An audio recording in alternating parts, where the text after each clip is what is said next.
get through this. Easy for listening. I wasn't able to do it. I'm not a great lover of cats. That's my fear. You're a disgrace, you are. Not me. That's my fear. You're a disgrace, you are.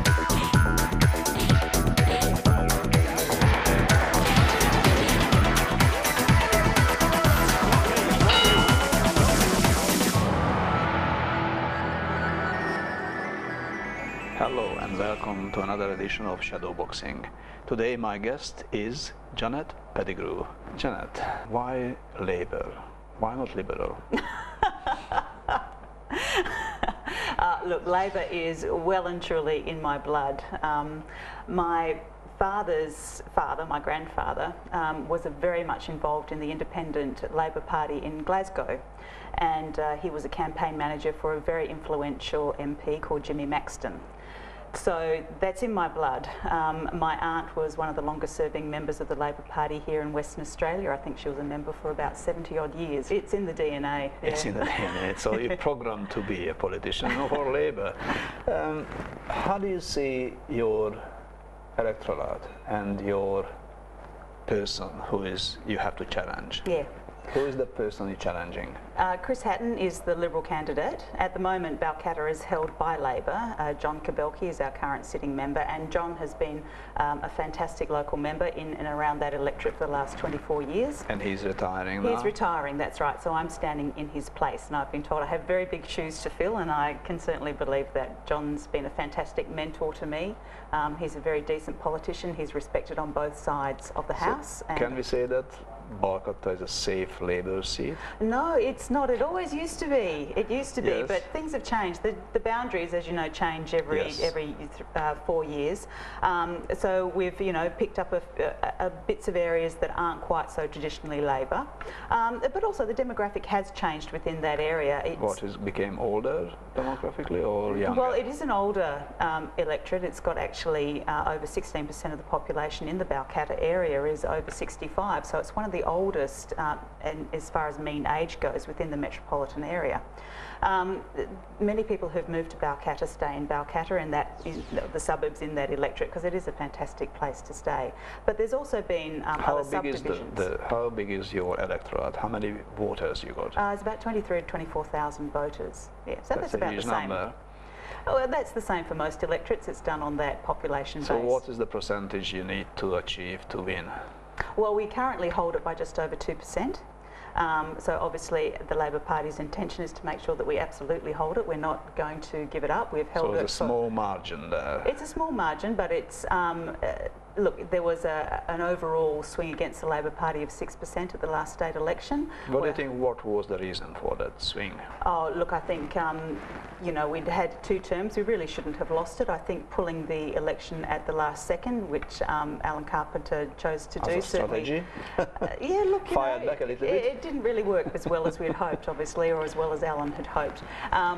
Look, John has really focused on the electorate as well. In the last 4 years, he had a role as a minister in the last government, so that took a lot of his time.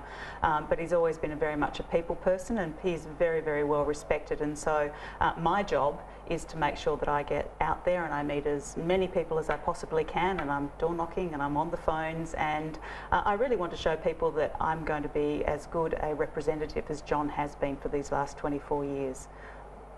So my intention is certainly we'll be keeping it, and I'd like to see that margin increase to around 5% again. So going up? Oh yeah, definitely it will be. Yes, my aim is to turn it back into a safe seat for Labor. If you can do that, that's going to be a miracle. It's not impossible. Not impossible at all, not at all. So how do you want to do it? So what is your sort of policy if you get elected? What are you going to do? Yeah, look, there's 2 levels to it. There's the local level, and then there's the broader level when it comes to statewide issues as well, because a lot of those obviously affect people within my electorate. So on those levels, the cost of living is a huge issue for people that live in that electorate.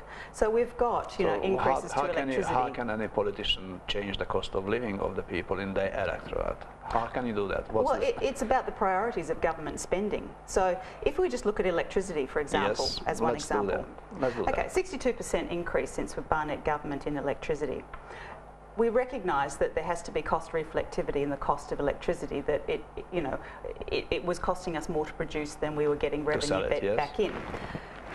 Labor, before we lost the last election, had actually put $780 million into an account to soften that blow of working towards cost reflectivity, so that people didn't have this huge impost on them straight away.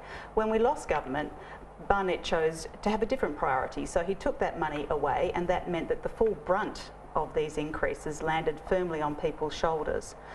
So what Labor has done, what Mark McGowan has announced, is a reduction of 7% for that electricity price by taking away a hidden levy that everybody in the southwest pays, and that's called the Tariff Equalisation Contribution Levy. Basically, it means that we in the southwest have been paying 7% to ensure that the people in the rest of Western Australia and country areas pay the same amount for electricity, and that's as it should be, and Labor's not saying that people in the country should be disadvantaged at all. But what we're saying is that people in the southwest shouldn't have to pay that levy to subsidise the rest of the state, and that should be an obligation of government. So immediately we would take that away, and that would be a saving for the average household of about $111 per annum. In the southwest? Well, across the board, because across the board, as West Australia, people pay the same amount for electricity, and Labor is very strong in making sure that we want to make sure that that remains the case. The people hear lots of rumours about privatisation. If electricity supply is privatised, is it better, worse, or is it something which Labor is contemplating? No, look, Labor's not contemplating that at this stage, so no. I mean, Labor is a party which traditionally doesn't like privatisation of government services, because we feel that government services are there, and utilities particularly, are there to provide equality across our electorate, and when you have private companies coming in and running them, then they're about making a profit, and these are basic important services that everybody has to have access to, and they have to have equity of access to them, and so we believe that the government is in the best place to ensure that everybody has those services at an equitable price and that they're run with transparency. So why have we got problems with the electricity company like Western Power? Because it's always in the news. Oh, well, look, that's right, and it's a very complex issue, and look, I'm not entirely across all the complexities of that, obviously, as a candidate. I know that people want to have their electricity prices lower. They want to be able to have their cost of living brought back so that they can actually manage it. If you look, water's gone up, gas has gone up, electricity's gone up, rental prices have gone up, people's council prices have gone up. So we need to find a way to make things a bit easier, and a lot of that is about the priorities when it comes to government spending. Yes. So if we look at this current government, a lot of money has gone into these big inner city projects at the expense of the government services. So we've had cuts to police, to health, to education, and people are wondering why, when we've got these big revenues coming into the state, and yet at the same time all these other services are being cut back. And so we're seeing I heard on the radio today that in the last 4 years there's been a 24% decrease in the number of patrol cars, police patrol cars on the street. So the Road Safety Council are concerned that that's an issue. Well, it is an issue. People are concerned about that. But what's the strategy about the other living costs? How can the state government reduce the other prices like gas, water, or the local levy on the people when they're paying their council bills? Well, the council bills are up to the council, of course, and the government can try and encourage them to keep them as low as possible. So can the ratepayers, of course. Look, it's about priorities and where the government puts its money. At the moment, we've seen the Barnett government with a real priority on these big inner city projects. Infrastructure. That's right, but I mean, you've got the stadium, you've got Elizabeth Quay. We have to understand that there's over 1,000 people moving into Western Australia every week. Those people need to be able to move around on our transport system. We know our roads are getting congested, public transport is already, needs to be improved.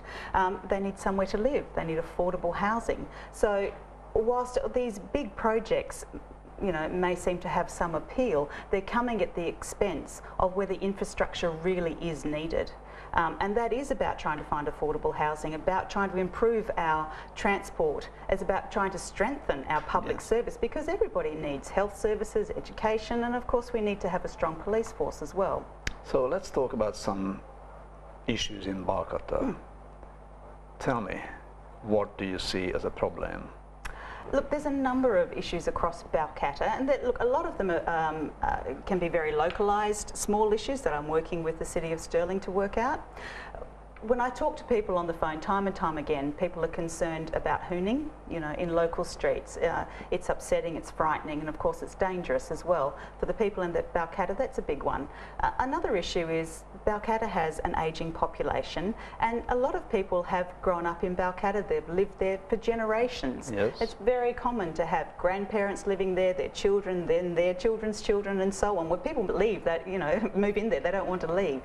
So finding affordable housing for people as they transition from the big family home to wanting to move into a retirement village or a smaller unit, but still stay in that area that is, you know, where they've grown up in. That's an important issue for the people of Balcatta as well. Transport, of course, is huge, and that's not only in terms of being on the roads and driving around. There's a lot of congestion in the area, but it's also access to public transport. So we've got very good feeder routes down either side of the electorate on Wanneroo Road and then down the freeway. But it's about having those bus services that interconnect those two sides and go across the actual electorate as well. A lot of people use the train, of course, parking at the train station, even with the new car park that's opened up. There's not enough well, no, there's not enough parking, but there never is. And so it's about trying to look at how do we improve those either shuttle buses or feeder services into that train station. Of course, you know, look, we need more trains and more carriages. Some of the smaller issues are really about trying to look at the existing facilities that we have in Balcatta. So, for example, we've got a couple of shopping centres in there that really need to have a bit of an upgrade. They're a bit tired. Facelift. Look, a facelift and bringing in, you know, more things like cafes and restaurants, and just to make it a bit more vibrant. You know, they just need a bit of a boost, and that's the same with, you know, linking up pathways and cycleways to allow people to move through the area. So it's a fantastic area, and there's pockets where things have improved, but there's also pockets where it really needs to be revitalised. And we've also got, this is an exciting part. We're coming back to this after the break. We have to go for a short break, and then we're coming back with more talk on shadowboxing.